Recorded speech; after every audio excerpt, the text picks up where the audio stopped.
It's a funny one, for a person who believes in the free market. I'm going to tell you something which seems to be counterintuitive, but it will soon make sense. I want sport to come into the concurrent list away from the state list. So you'll ask, why is it that a concurrent list will be better? Well, I'll tell you what it is. The problem today here is that state federations all have different constitutions and different ways of electing their people. And then you have somebody at the center who's being elected.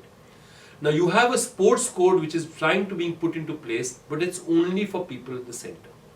What is not happening is that the constitutions of the state levels, and that is not changing. Now what happens if the constitutions at the state level don't change? No real reform can happen at the center, because the products of that state level are what are coming to the center. So my point to you is, the biggest problem with Indian sport is ambiguity. What happens? Moment I create ambiguity, I create power. Because when I have a statement that can be interpreted in 3 different ways, I am allowing the person sitting in the chair to decide how to interpret them for his vote, his financial gain, or for any other motive.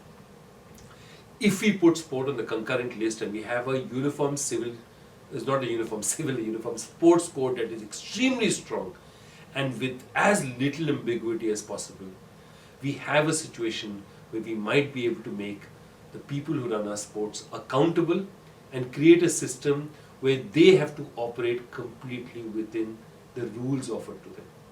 In other words, create what we call a fair constitution for Indian sport as a blueprint around all states.